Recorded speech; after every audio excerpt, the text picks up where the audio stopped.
Crow, draft 1. Purple is seen as a majestic color associated with royalty, as only the wealthy could afford the dyes to make the color. It was a symbol of wealth, power, and virtue. Nowadays, it's like every other color, plain and regular.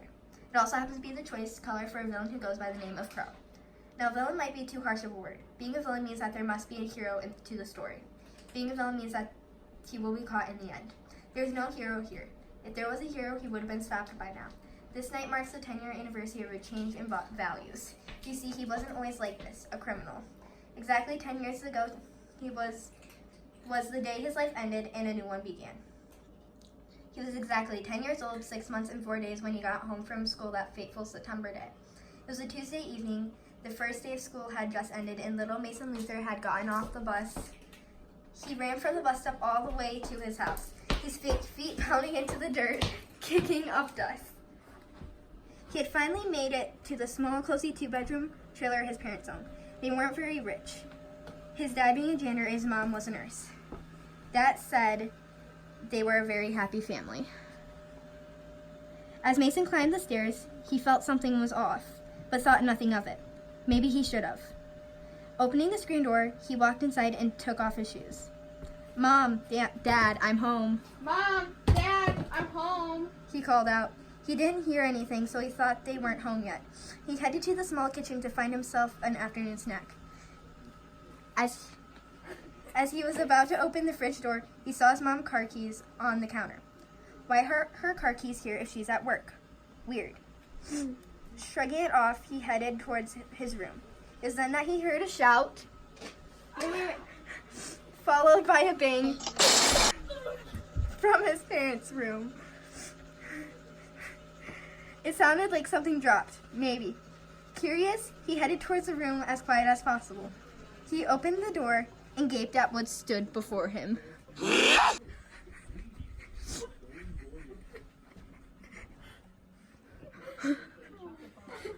Wait. His father was on the floor, laying in a pool of his own blood.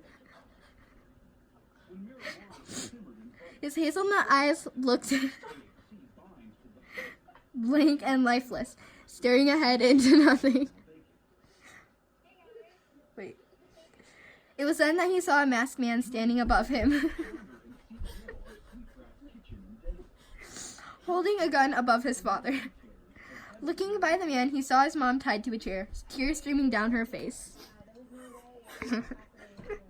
Her mouth was binded shut with a cloth.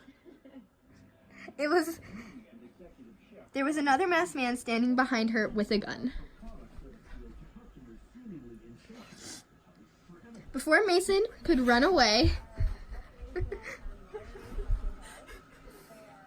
the door slammed shut behind him. He turned around, only to be faced with a masked man of his own. Wait. His mask was a ski mask painted to look like a skull. He stood tall, much taller than Mason ever would. He held a gun in his hand, showing that he meant business. Mason backed up, fear visible in his eyes. Whoa there, kid. Where do you think you're going? "You're going." The party hasn't even started yet. The party hasn't even started yet. Me and my pals over there have a few questions. Me and my pals over there have a few questions. And we believe you have some answers. And we believe you have a few answers. The masked man said in a slight New York accent. And if I don't? He stuttered. And if I don't, Well then, your mom might get to see her husband soon. well then your mom might get to see her husband soon. And we wouldn't want that now, would we? And we wouldn't want that now, would we? Shaking his head no, he sat down on the bed.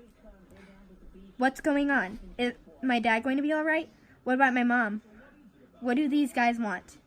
His thoughts were racing a mile a minute, never settling on one thought for more than a second. The guy was standing in front of him now.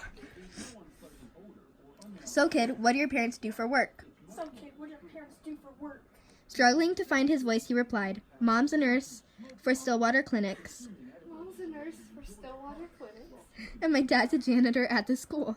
And my dad's a janitor at the school. Good, that's good. Good, that's good.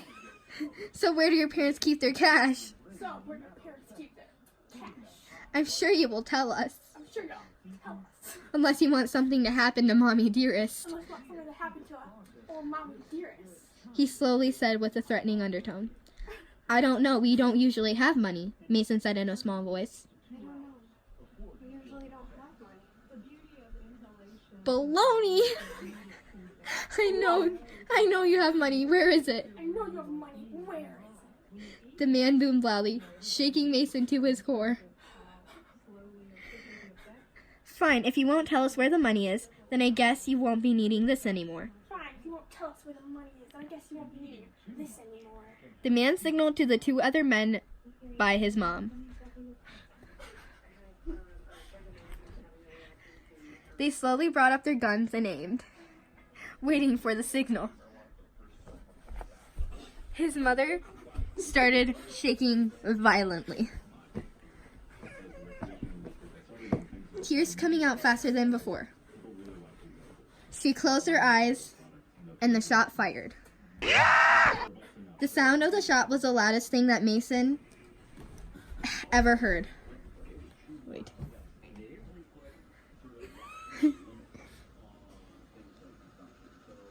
Wait. It was louder than the masked man's voice. It was louder than when a plane's jet engine started. Everything was happening in slow motion. He could see everything. He saw the bullet speed out of the barrel.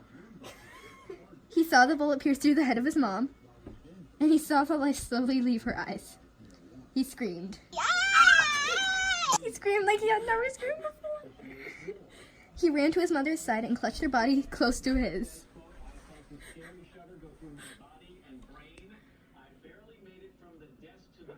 Holding on to the memories left behind, he didn't even notice that the three men had slipped away, never to be seen again.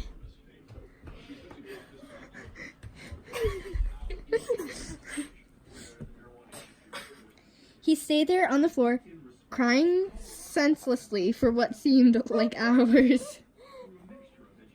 He brought his parents' head onto his lap and tried to find any form of life.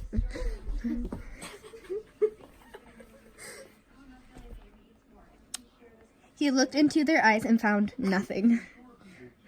His dad's hazelnut eyes, once full of life, now cold. His mom's ocean eyes now shattered any hope left in his body. This brought on a new wave of tears, and he held them close, tears falling like a waterfall off his shirt. Off his face.